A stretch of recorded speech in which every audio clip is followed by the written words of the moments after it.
As a mother and a grandmother and family member, I am motivated by family to be involved in the public arena in the first place. That some children were going to sleep hungry at night was something that just motivated me to make time for those children. My involvement, though, with raising my family was sequential. It wasn't until they were nearly all in college that I went to Congress. I always say to the members, the word recreation and recreation are the same word. You must recreate, be with family, be renewed, be restored. That recreation is a recreation of you to be in the debate for the children.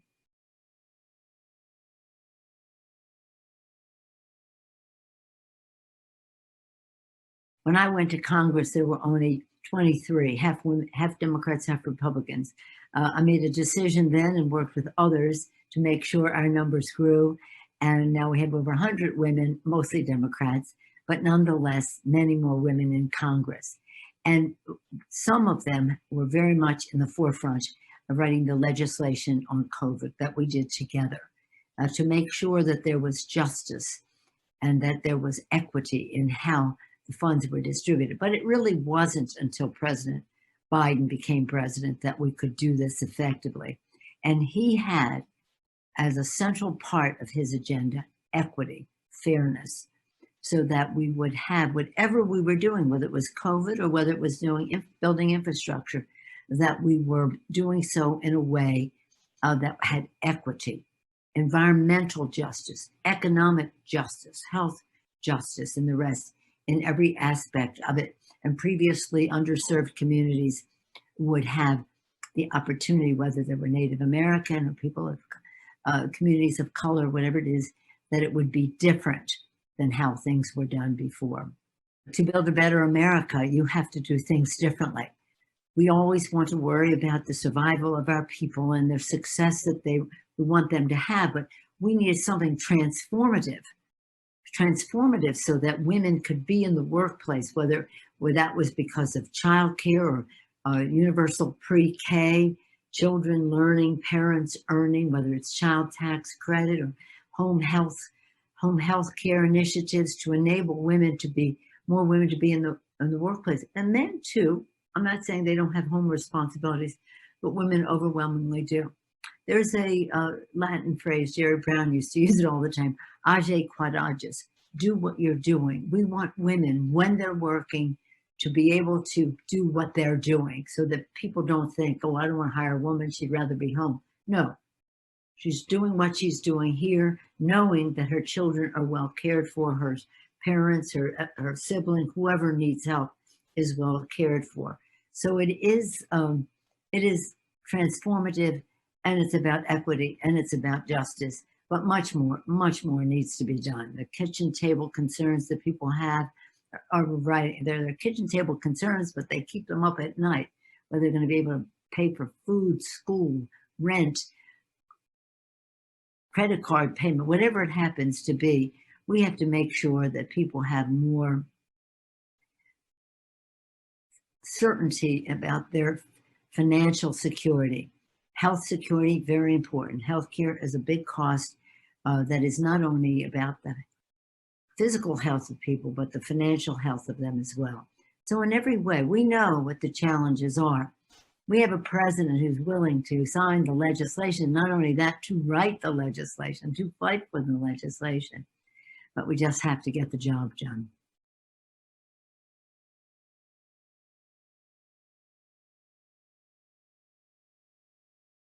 I always wanted to be sure that women had a security credential, whether it would be on the Foreign Affairs Committee, the House Armed Services Committee, Intelligence Committee, Homeland Security, Appropriations in any way, oversight, any way that they would have a security credential.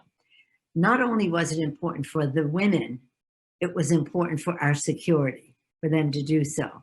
And now we see many more women as they prepare to go on to other office. And I was just in Munich. I was talking to the president of Moldova, a woman, president of Kosovo, a woman, the prime minister of Australia, a woman. The list goes on and on.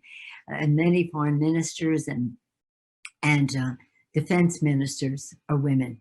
And it's really important because you have to have that diversity at the table.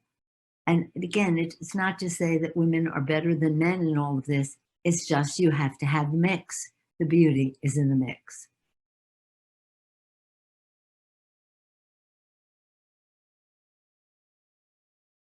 We will have some initiatives in Congress that we hope will be very bipartisan to help the people of Ukraine, whether it's in a humanitarian way, defense way, or economically, to help them that way. We will have some policies also that will weaken Russia and the global economy. But we just really have to make sure people know this is absolutely outside the circle of civilized human behavior, what Putin is doing. And again, his assault on Ukraine is an assault on that country, and that's a horrible, heinous thing. But it's also an attack on democracy.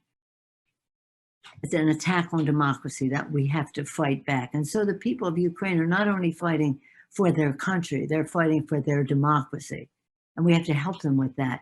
But there is also an assault on democracy in our own country with legislation to nullify elections, suppress the vote, those kinds of things that we have to fight in our own country, because if they prevail, if those who advocate that prevail, it will be a great diminishment of our own democracy, which is a model to the world. We have a responsibility to honor the vision of our founders, the sacrifice of our men and women in uniform and their families to protect our freedom, as well as the aspirations of our children as they go into the future.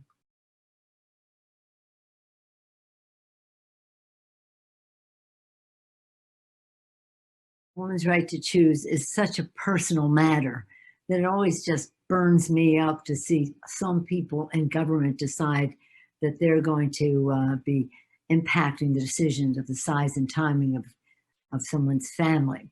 But really, women's right to choose, the Roe v. Wade, is at risk now. We don't know what the court will decide, but we do know that we must have a Democratic pro-choice Congress in order to pass legislation to offset what the courts may do. As a mother of five children in 6 years and 1 week, I always say to the members, when you have 5 children in 6 years and 1 week, you talk to me about this. Otherwise, mind your own business and let people make their own decisions about all of this. And we have to be respectful about different points of view that people have, but we have to respect everyone's point of view, including those who are concerned about a woman's right to choose. It's an economic issue. You know, it's really an unfairness issue because women of color and women who are poor at a lower end of the economic scale just have less of a chance to have the dignity of making their own decisions in their own time, in their own state. The Democratic Women in Blue, you give me so much hope. When the president spoke the other day with the Speaker of the House and of course the Vice President of the United States, 2 women behind him, it was pretty exciting for us.